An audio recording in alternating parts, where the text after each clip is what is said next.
Martin, Senior Creative Executive for Lucasfilm. So you said you work on video games. Let's start with that. What's your background? Sure. So I'm part of the Lucasfilm Story Group, and I work on kind of franchise storytelling on a lot of different mediums, and that includes books and comics and VR and video games and animation and Disney parks. So one of the first things I was going to ask you is, typically with an attraction, you're dealing with minutes of storytelling. This, in some ways, is a lot like a video game where you're dealing with lots and lots of hours, literally days. How does that background help you guys in bringing something like this to life? It definitely helped me understand sort of the sort of structure, the mechanics of it. From like, there's a lot of gameplay terms that when you're working on video games actually apply directly to doing something like this, and the idea of sort of creating a story that's big enough and has enough sort of divergent points that it's not like a director is pointing it out and telling you which direction to go, like a movie. It's letting the guest or the player or whoever choose that direction. So that's something you have to do with video games. You have to have kind of a core story. Each of your main characters needs to have a clear arc, but you also have to have a lot of side quests and a lot of other fun things to do on the side of things. And this works in a really similar way, where you as a guest can choose to, talk to certain characters. They may bring you on certain missions, and you may be brought into directions that you never planned to go, or you may just wander off and happen upon things, just like you do like in an open world video game where, sometimes you'll come upon two NPCs doing a thing that you never expected them to do. You'll actually find that on this ship too, because the characters are always interacting with each other as well. VR also integrated full 360, which is what you have now literally with an entire ship. Yes, exactly. Yeah, it's I feel like it's all of the things that I've worked on in the last many years kind of coming to fruition as a thing that you can really do in person. And at the same time, in person, even with the smaller attractions, interactivity has become a bigger and bigger part. Can you talk a little about different types of interactivity, whether it's on the bridge or even having Batuu as a game on the ship? Sure. So yeah, we have basically everything is interactive in one way or another. So we do have the bridge, which in a lot of ways feels kind of like an old school arcade game in like the best way, because Star Wars is from the 70s. They have those tangible buttons.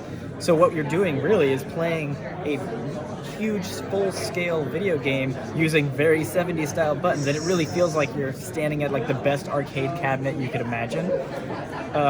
In addition to that, there's things like the Star Wars datapad, which is part of the Disney Play app that you'll have on your phone with you, and that helps you it helps both with your personal itinerary, so you know where to go, you know what time to get to dinner, but also it helps you know where to be, where sometimes you might have one of the characters ask you to do a little something for them, and if it wasn't for your datapad, you wouldn't know where to go, and that becomes part of your story, and characters will contact you through your whole 2 days.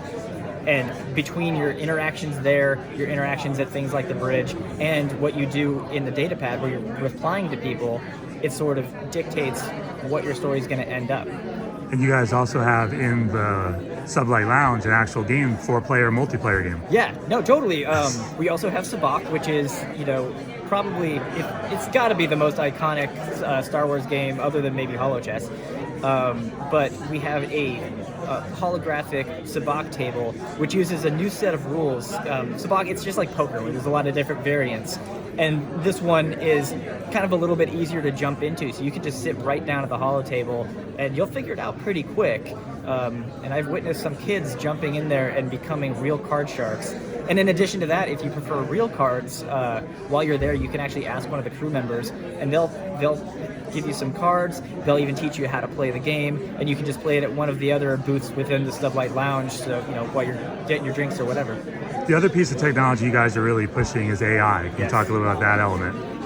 So yeah, we have D309, who is our interactive character that's actually in a panel in everybody's room. So you can actually talk to her throughout your day. She's a logistic droid on the ship, so she knows everything about the ship's history, everything to help you. In addition to that, you might end up wanting to help her because, it's Star Wars. Some things on this journey are going to go awry, and, everybody, even D3, might need your help. Now, from a bigger picture perspective, when you go to Batuu and there's the Millennium Smuggler's Run, that's using Unreal Engine technology as a background. I noticed similarities when you're looking out of the ship. Is that a similar type of technology? Yeah, I mean, I'm not a tech person, so I can't speak directly to it, but I do know it's Unreal, and it's sort of another advancement from that. And I know ILM X Lab, which is part of Lucasfilm, worked very, very carefully on the technology that they use there in the bridge. And that's the one thing I wanted to say, because you were talking about 70s games. The graphics are definitely current day. Yeah, the graphics 100% current day. That's what it's so fun, because it's like, you know, they're about as good as Unreal can get, and at that size, it's incredible. Yeah. And so when you see a TIE fighter coming at you, and you get to blast it out of the sky, it's like, wow, that felt real. Like, I felt like I'm in Star